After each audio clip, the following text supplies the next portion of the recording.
Hello दोस्तों, नमस्कार। Only civils गुरु में आपका स्वागत है दोस्तों। स्वागत है आपका न्यूज़ टुडे 22 फरवरी 2022 में दोस्तों। 20 फरवरी 2022 में आपका स्वागत है। ये प्रीलिम्स बूस्टर है विजन आईएएस का जो इनोवेशन है न्यूज़ टुडे से रिगार्डिंग दोस्तों।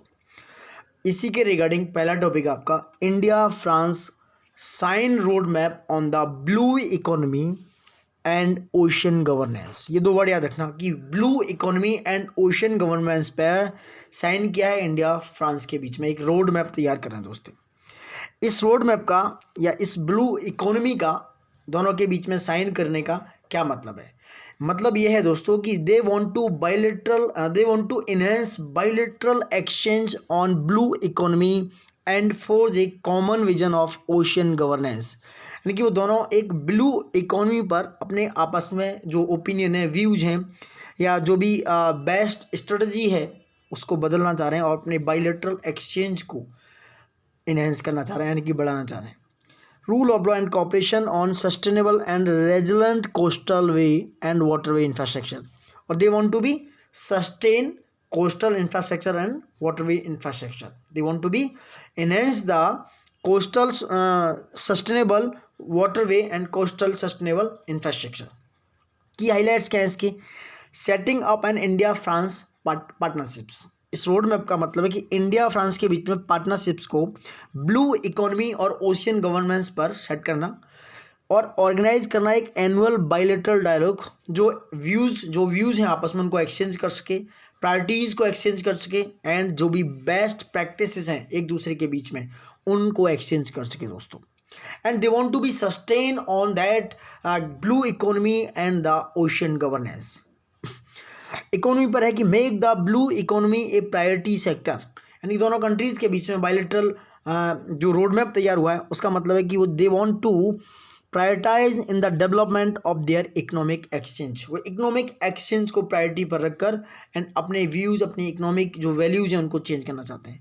And that same is infrastructure. They want to be sustained and resilient infrastructure in coastal areas and scientific and academic research in marine science. यानी कि research करना marine science and technology पर, monitor करना, protection करना and they want to sustainable use of marine resources and biodiversity. You know guys, sustainable use से मतलब है कि it is useful for in future, यानी यूजफुल होना चाहिए, सस्टेनेबिलिटी आनी चाहिए दोस्तों। This is regarding this bilateral road map between India and France. India France area of corporation समझो क्या क्या है। डिफेंस सेक्टर में दोनों के बीच में कॉपरेशन है। इंडिया ने अभी राफेल खरीदा है, आपने पता होगा। इंडिया ने राफेल एयरक्राफ्ट खरीदा है फ्रांस से। 6 स्कॉर्पियन सबमरीन खरीदी हैं अंडर P-75 प्रोजेक्ट दोस्तों, याद रखना। स्पेस पर भी कहीं ना कहीं कॉपरेशन है। एक एग्रीमेंट साइन हुआ है इंडिया और फ्रांस के बीच में, India's first human space mission जो गगनयान है उस पर, उसके कॉपरेशन पर।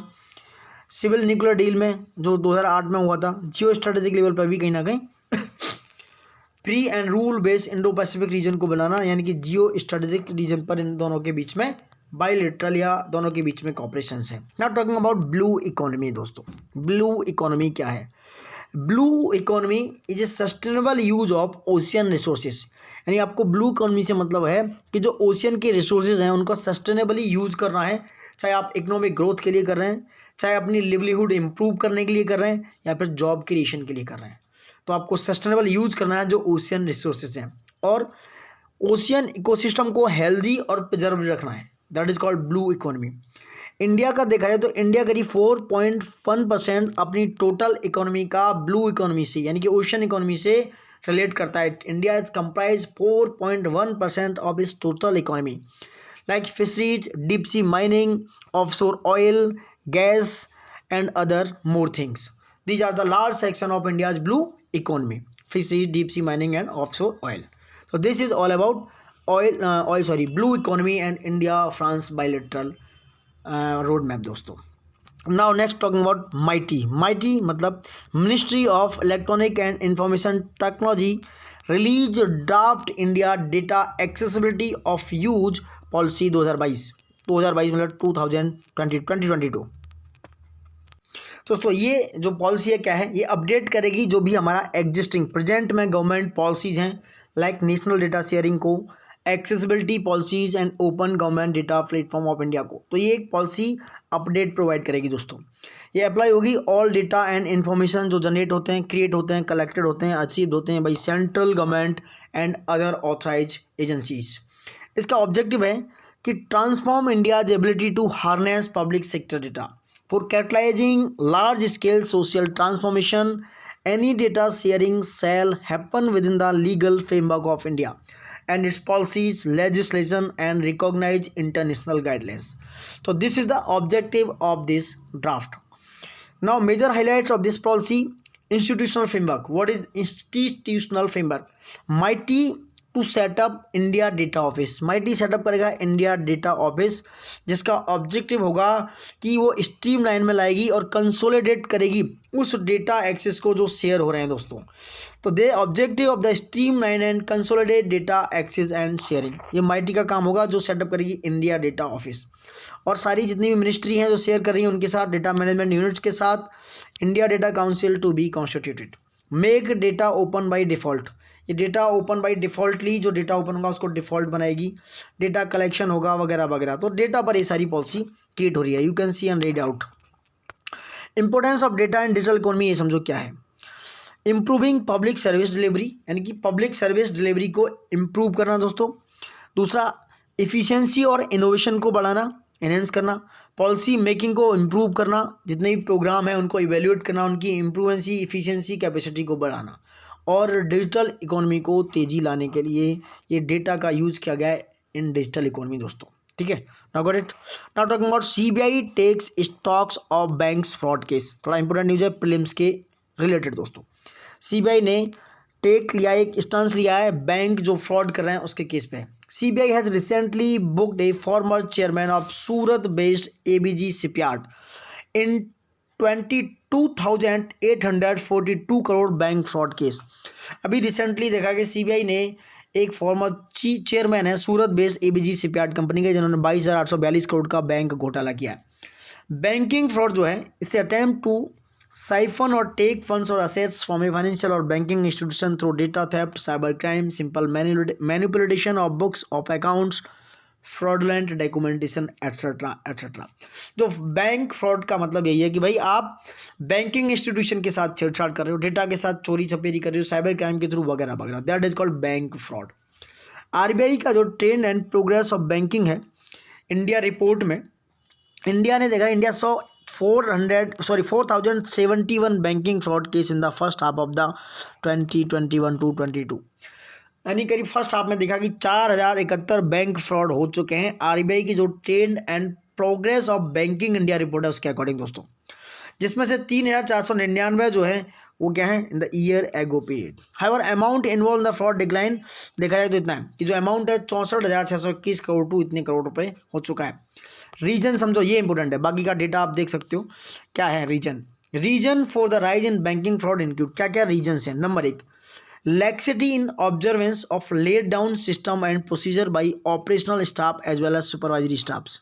कहीं ना कहीं जो ऑब्जर्वेशंस में लैक्सिटी होती है दोस्तों, कमी होती है, और जो सिस्टम और प्रोसीजर है वो कहीं ना कहीं लेट डाउन होता है।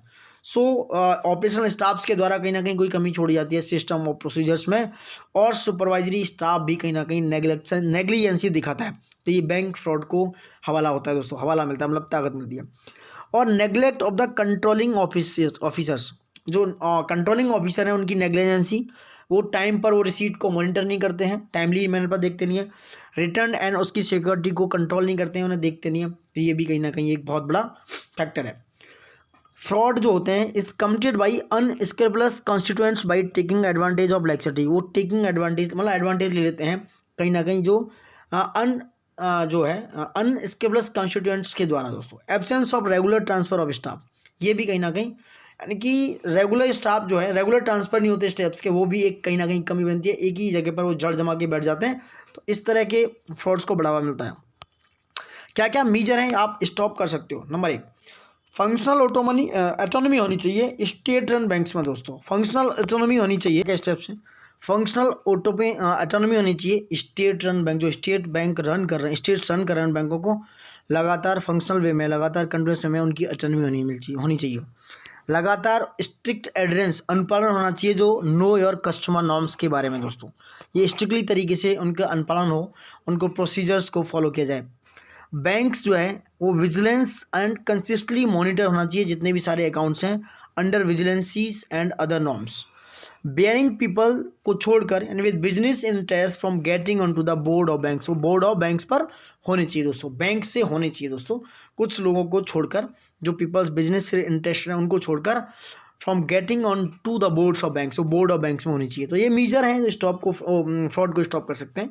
Functional autonomy in states and banks, लगातार स्ट्रिक्ट एडरेंस होना चाहिए और विजिलेंसी एंड कंसिस्टेंटली मॉनिटर होने चाहिए सारे अकाउंट्स, और breaking people with business interest from getting on to the board of banks पर होना चाहिए। This is all measures regarding the stop of frauds. Not talking about fundamental duties must be enforced, says plea in supreme court. Supreme court में एक player डाल की गई है, उनमें बोलना चाहिए कि जो फंडामेंटल ड्यूटीज हैं दोस्तों वो भी एनफोर्सेबल होनी चाहिए। एनफोर्सेबल मतलब होनी चाहिए, ये भी जस्टिसेबल होनी चाहिए फंडामेंटल राइट्स की तरह दोस्तों। उन्होंने कहा कि फंडामेंटल राइट्स की तरह फंडामेंटल ड्यूटीज भी एनफोर्सेबल होनी चाहिए। सुप्रीम कोर्ट ने एक sought response from center and state on a plea seeking enforcement of fundamental duties set out in Article 51 of the Constitution, including partition, patriotism and unity of the nations through comprehensive, well-defined laws। तो कहीं ना कहीं centre और state ने बोला भाई, centre और state से बहुत सारे प्ली निकल के आए और उन्होंने कहा कि जो फंडामेंटल ड्यूटीज़ है वो भी फंडामेंटल राइट्स की तरह इन्फोर्समेंट होना चाहिए। अंडर आर्टिकल जो 51A में है उनमें बोला कि भाई पैट्रियोटिज्म के लिए, यूनिटी ऑफ द नेशंस के लिए, कॉम्प्रहेंसिव वे में वेल डिफाइंड लॉ के लिए ये जो फंडामेंटल ड्यूटीज़ हैं वो एनफोर्सेबल होना चाहिए। पिटिशंस का आर्गूमेंट कहा कि भाई आर्गूमेंट क्या था, सुप्रीम कोर्ट ने रंगनाथ मिश्रा जजमेंट में कंटेंडेड किया कि जो fundamental duties should be enforce by legal and social action.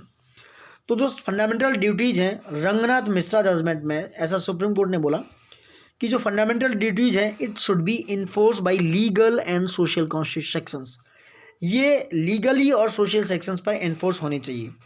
Rights and duties are correlative, क्योंकि राइट्स और ड्यूटीज क्या हैं, दीज आर कोरिलेटिव दोस्तों। ड्यूटी जो है वो due to new illegal trend of protest, जो इस समय अभी नया ट्रेंड आया है इलीगल प्रोटेस्ट का, in the grave of freedom of speech and expression by way of blocking of road and rail routes in order to compel the government to meet their demands। तो कहीं ना कहीं ये बोला गया कि भाई जो इस समय नया ट्रेंड निकल गया है इलीगल तरीके से प्रोटेस्ट करना, जो ट्रेंडिंग में चल रहा है, रोड को, रेल रूट को या इस तरीके से ब्लॉक कर देना, तो गवर्नमेंट को इस पर कहीं ना कहीं मीजर्स लेने चाहिए। तो government to meet their demands to and to the enforce of the fundamental duties, that is regarding this of illegal जो भी प्रोटेस्ट हो रहे हैं उस पर। Second thing, however issues in forcing them include that they are basically moral obligations on citizen. जो issue है enforcing का उन पर, दे आर इंक्लूड दैट कि जो मोरल ऑब्लिगेशन है सिटीजन्स पर वो बेसिकली उसका पार्ट है। However issue in enforcing them include that they are basically non moral obligation on citizen and they refer to such values which have been a part of the Indian traditions, mythology, religion and practice. These are the part of the basically moral obligations and fundamental duties of citizens were added to Constitution of Part 4A under the 42nd Amendment Act 1976 upon the recommendation of Swansingh Committee। तो Swansingh Committee की recommendation पर 42वां जो amendment हुआ था 1976 में, उसके part 4 में ए में फंडामेंटल ड्यूटीज को सिटीजन्स के लिए जोड़ा गया दोस्तों। उस समय बोला कि they are not legally enforceable नहीं है ये, और कॉन्सेप्ट और जो फंडामेंटल ड्यूटीज का है ये यूएसएसआर से लिए गए हैं and they are confined to citizens only and do not extend to foreigners. तो ये फंडामेंटल ड्यूटीज सिटीजन्स के लिए है, ना कि फॉरनर्स के लिए दोस्तों। ठीक है, क्या क्या फंडामेंटल ड्यूटीज हैं आपने लक्ष्मीकांत में ही पढ़े होंगे, लेकिन एक बार यहाँ पे पढ़ सकते हो। To abide by the constitution and respect its ideal and institution, the national flag and national anthems, यहाँ से लेके आप सारे पढ़ लेना दोस्तों। ये बाद में जोड़ा गया 11वां फंडामेंटल ड्यूटीज को जोड़ा गया 86th कॉन्स्टिट्यूशन अमेंडमेंट एक्ट 2002 के द्वारा। तो ये क्या था 11वीं duty, to provide opportunities for education to his child और ward between the age of 6 and 14 years. This duty was added by the 86th constitution amendment act 2002। तो ये बाद में 86वें कॉन्स्टिट्यूशन 2002 के द्वारा जोड़ा गया दोस्तों। इससे पहले ये 42वां जो अमेंडमेंट आया 1976 में स्वर्ण सिंह कमेटी पर, उसके बाद 10 ड्यूटीज़ पहले से थी। तो this is all about fundamental duties, you can read here. Now talking about government to, now government next है government to continue central sector umbrella schemes of border infrastructure management, that is called BIM, border infrastructure management, from 2021 से 26 तक, 2021 से 2026 तक 5 years के लिए दोस्तों। ये BIM का है, बॉर्डर इंफ्रास्ट्रक्चर मैनेजमेंट स्कीम। दोस्तों देखो दो टाइप की स्कीम है, जैसे मैंने बताया central sector scheme and central sponsored scheme. Central sponsored schemes में सेंटर प्लस स्टेट का शेयर होता है, और सेंटर सेक्टर स्कीम में सिर्फ सेंटर फंडेड करता है उसको 100%, fully funded by central government. तो now talking about BIM, that is the sector umbrella scheme. तो BIM is called border infrastructure management scheme. ये किसकी हेल्प करेगा, ये हेल्प करेगा क्रिएशन ऑफ इंफ्रास्ट्रक्चर को, लाइक बॉर्डर फेंस, बॉर्डर पे fencing करना, जैसे तार कसी इस तरीके से करते हैं वो वाला फेंसिंग करना, फ्लड लाइट्स लगाना, टेक्नोलॉजिकल सॉल्यूशंस देना, उसके बाद बॉर्डर पर रोड तैयार कराना, बॉर्डर पे जो रोड्स एंड बॉर्डर आउटपोस्ट हैं वो तैयार करना, लाइक जो रोड बनाना, आउटपोस्ट बनाना वहाँ पर जहाँ पर हमारे किसान तैनाती होते हैं। एंड कंपनी जो है ऑपरेट करेगी इस base to secure India's border with Pakistan, Bangladesh, China, Nepal, Bhutan, Myanmar. तो ये हमारा काम है, BIM का काम है कि जितने भी कंपनियां बॉर्डर्स हैं, तो ये काम किसका है, गवर्नमेंट का है कि वो जितने भी बॉर्डर्स के आसपास एरिया हैं उनको सिक्योर करना, पाकिस्तान के साथ लगा हुआ है, Bangladesh, China, Nepal, Bhutan and Myanmar के साथ। तो this is all about infrastructure, मतलब बेसिक इंफ्रास्ट्रक्चर तैयार करना on borders area like border fencing and border lights, technology solutions like that। Significance क्या है इस BIM का, ये इंफ्रास्ट्रक्चर को मजबूती मिलेगी, बॉर्डर मैनेजमेंट जो है वो इम्प्रूव होगा दोस्तों, और पॉलिसिंग एंड गार्डिंग यानी कि वहाँ पे पुलिस की और गार्ड यानी कि अच्छा होगी दोस्तों, कि लोग ज़्यादा, जैसे टेररिज्म की समस्या है, लाइक बहुत सारे रिफ्यूजीज आ जाते हैं, बहुत सारे रोहिंग्या जैसे अभी बहुत सारी चीज़ें हो गई, बहुत सारे टेररिज्म आ जाते हैं, टेररिस्ट आ जाते हैं। तो इस तरह से सिक्योरिटी और पॉलिसिंग की सुरक्षा, इससे सिग्निफिकेंस होगा, पुलिसिंग एंड गार्डिंग की सिग्निफिकेंस होगा। इंपोर्टेंस क्या है बॉर्डर इंफ्रास्ट्रक्चर फॉर इंडिया के लिए, जैसे क्विक मोबिलाइजेशन होना है of troops including armed vehicle. अगर आपको क्विकली तेज़ी से आप मोबिलाइज करने हैं ट्रूप से, मतलब वहाँ पर मोबिलाइज करने हैं, मतलब वहाँ पर जाना है, पहुँचने हैं आर्म्ड व्हीकल के साथ, आर्मर्ड व्हीकल के साथ। ये क्या है, बॉर्डर इंफ्रास्ट्रक्चर अगर मजबूत होगा तो ये कहीं ना कहीं ट्रूप्स को मोबिलाइज करने में आसानी होगी, और जितने भी आर्मर्ड व्हीकल्स हैं उनको भी पहुंचने में आसानी होगी। जितनी भी इलीगल एक्टिविटीज़ हैं लाइक स्मगलिंग, सारी इलीगल इमिग्रेंट्स हैं, काउंटरफीट करेंसीज है, ब्लैक मनी जिस तरीके से हवाला जैसी चीज़ें पैसा पहुंचता आता है, टेररिज्म, इस तरह की जो इलीगल एक्टिविटीज़ हैं वो कहीं ना कहीं कम होंगी दोस्तों। ऑल वेदर कनेक्टिविटी होने से इम्प्रूव होगी, ऑल वेदर कनेक्टिविटी होगी, इम्प्रूव होगी दोस्तों। ऑल वेदर कनेक्टिविटी इम्प्रूव होगी, जो ट्रेड रिलेशंस हैं हमारे नेबर कंट्रीज़ के साथ वो इम्प्रूव होंगे, कि जब इंफ्रास्ट्रक्चर बहुत मजबूत होगा हमारा तो हम आसानी से वहाँ ट्रेड कर पाएंगे। पीस एंड स्टेबिलिटी में कहीं ना कहीं हेल्प मिलेगी इन रीजन्स में दोस्तों। और भी बहुत सारे इनिशिएटिव हैं जो बॉर्डर मैनेजमेंट से रिलेटेड हैं, बॉर्डर मैनेजमेंट के ही हैं दोस्तों। क्या है, integration of communication and surveillance equipment to monitor activities on Jammu border, thereby integrating technology in border management. तो जो बॉर्डर मैनेजमेंट पे हैं, जैसे सर्विलांस इक्विपमेंट को वहाँ पर आसानी से इक्विप किया जाएगा, वहाँ पर लगाया जाएगा, तो जिससे क्या होगा, एक कम्युनिकेशन का जो जम्मू बॉर्डर पर है वहाँ पर टेक्नोलॉजी को इंटीग्रेट करके बॉर्डर मैनेज किया जा सकता है। बॉर्डर पर जितनी भी इलीगल एक्टिविटीज़ हैं कम्युनिकेशन को मजबूत करके इंटीग्रेट करके।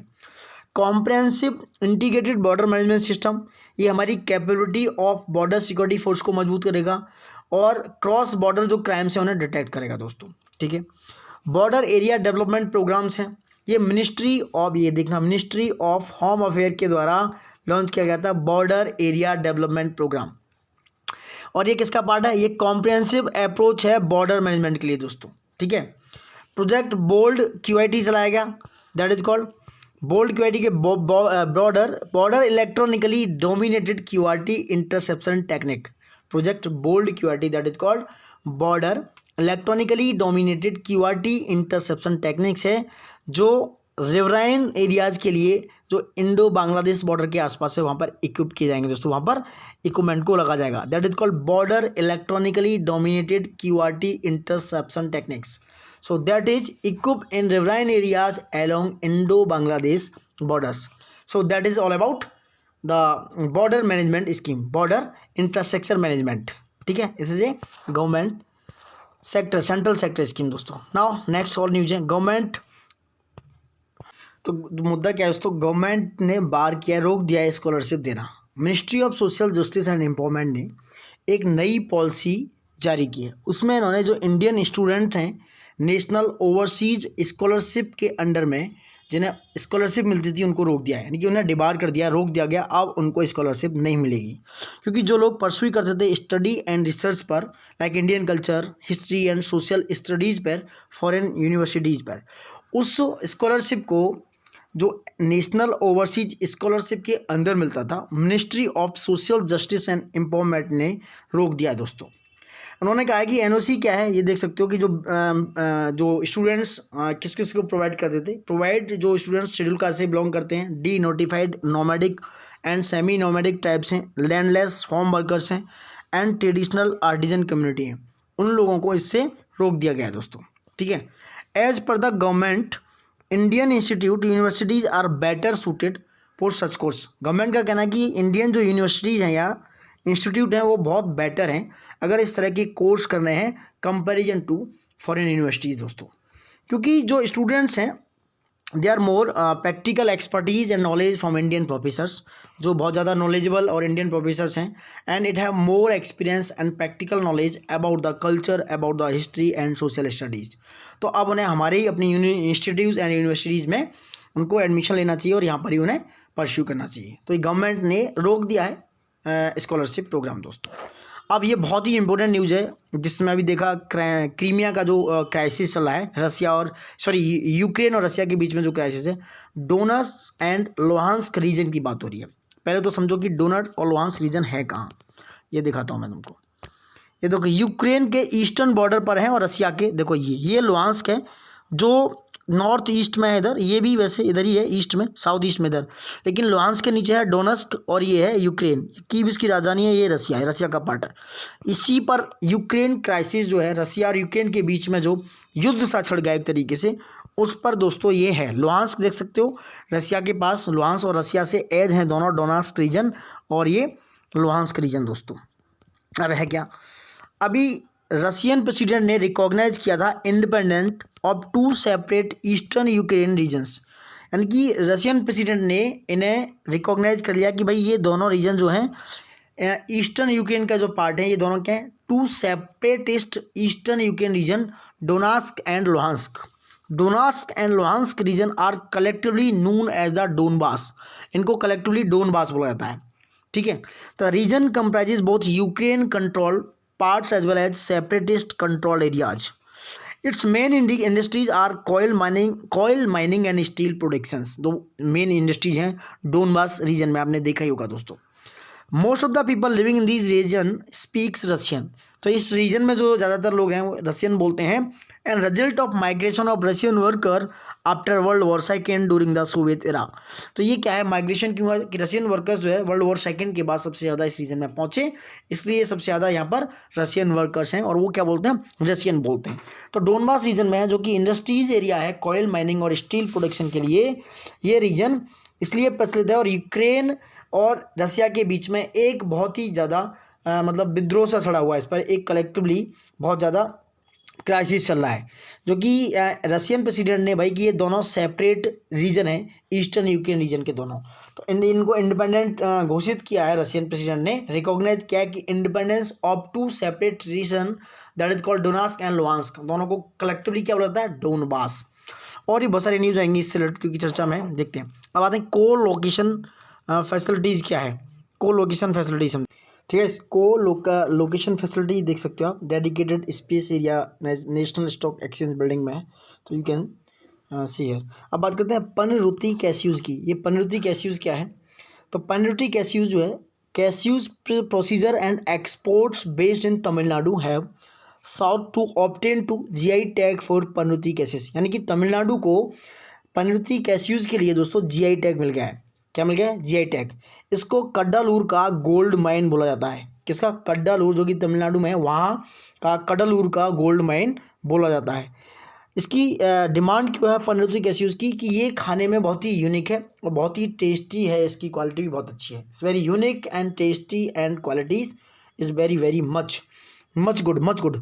तो जीआई टैग कैसे मिलता है? GI is a sign use on product, उन प्रोडक्ट पर यूज होता है जिसका कोई एक स्पेसिफिक जियोग्राफिकल ओरिजिन होता है and is possess to different qualities, and उनमें कुछ अच्छी डिफरेंट क्वालिटीज होती हैं and a reputation that are due to that origin, और उस ओरिजिन में वो डिफर करते हैं दोस्तों। Geographical indication of goods registration and protection act 1999 they are seeks to obtain to provide for the registration and better protection of GI relating to goods in India, that is called 1999 का GI of Goods Registration and Protection Act के अंदर में GI tag मिलता है दोस्तों। ठीक है, अब बात करते हैं कन्वर्जन थेरेपी। कन्वर्जन थेरेपी क्या है?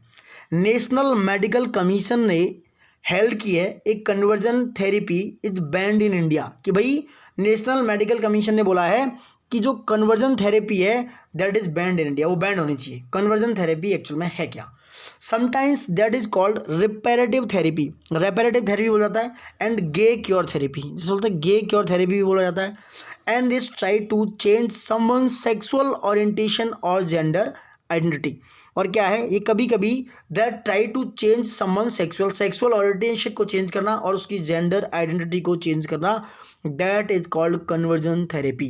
तो कन्वर्जन थेरेपी को नेशनल मेडिकल कमीशन ने बैंड कर दिया है। It's very very important term दोस्तों, conversion therapy, that is sometimes called is gay cure therapy and reparative therapy. Several countries like Brazil, Ecuador, Malta, Switzerland, Germany, Chile, etc. they have introduced criminal bans for those found to be practicing conversion therapy. तो वहाँ पर क्या है? ये criminally introduce ban किया गया है इसको, कि भाई अगर इस तरह की थेरेपी में आप प्रैक्टिस करते हैं या इस तरह की लिप्त पाए जाते हैं तो that is be criminal base. Criminal आप बोले जाएंगे, भाई आप क्रिमिनल, एक तरीके से क्रिमिनल बन गए दोस्तों। अब बात करते हैं अवलिकोतेश्वर की। अवलिकोतेश्वर क्या है? Indian official have received A 1200 years old Buddha statue. Avalokiteshvara 1200 year पुरानी एक ऑफिशियल स्टैच्यू है दैट वेंट मिसिंग, जो मिसिंग हो गई थी मोर देन 2 डिकेड एगो, लगभग 20 साल पहले, from the Devisthan Kundalpur temple in Bihar. तो देवीस्थान कुंडलपुर टेम्पल है बिहार में दोस्तों, वहाँ से दोस्तों। ठीक है, सॉरी गाइस, याद रखना देवीस्थान कुंडलपुर टेम्पल बिहार में। तो स्टैच्यू जो है इसको क्या बोला था? अवलोकितेश्वर पद्म पानी आइडियल, ये बुद्धा का डिपिक्ट है दोस्तों, and holding the stems of a blooming lotus, holding the stems of a blossoms lotus in this left hand में उनके ब्लॉसम्स लोटस है, and 2 female attendants below this feet, और 2 फीमेल अटेंडेंट उनके पैरों में है नीचे। Avalokiteshvara is the bodhisattva of infinite compassion. ठीक है, ये क्या है? बोधिसत्व का इनफाइनाइट कंपैशन है दोस्तों, कंपैशन है sorry. Bodhisattva are enlightened being who have put off entering paradise in order to help other attain enlightenment. So you can see here, बहुत सारा बुद्धिज्म पढ़ा होगा दोस्तों आपने। ये है, ये क्या है? व्यंजना द्वादशी। व्यंजना द्वादशी क्या है ये समझो। ये वैष्णव है, festival celebrate very food, variety of food का व्यंजन इन उड़िया, सॉरी व्यंजन द्वादश क्या है यार, सॉरी द्वादशी व्यंजन, ये व्यंजन द्वादशी है, पढ़ सकते हो आप, बहुत ज़्यादा इंपॉर्टेंट नहीं है। अब बात करते हैं शकुंतला चौधरी जी की, आप पढ़ सकते हो। नबीचंद सान इनकी 175 बर्थ 1 एनिवर्सरी 175, बंगाली पोइट और राइटर है। तो इट्स ऑल अबाउट द 22 फरवरी 2022। ये बहुत इंपॉर्टेंट रीजन था दोस्तों, डोनर्स का लंग्स पे रीजन पूछ सकते हैं, और भी रीजन है, और ये गवर्नमेंट का जो बार स्कॉलरशिप, ये भी कहीं ना कहीं प्रोग्राम। तो इट्स ऑल अबाउट द 2020 यानी 22 फरवरी 2022 का न्यूज़ टुडे है। प्लीज़ लाइक शेयर सब्सक्राइब जरूर कीजिएगा, क्योंकि यार गाइस हम मेहनत कर रहे हैं आपके लिए, थोड़ा सा तो प्यार दिखा सकते हो। और ये ब्लू इकोनॉमी भी देख सकते हो, क्योंकि इन्वायरमेंट की सस्टेनेबिलिटी वाले चैप्टर से बहुत ही इंपैक्ट करता है। तो इट्स ऑल अबाउट 22 यानी कि 22 फरवरी 2022। So please like share and comment, and please love you all.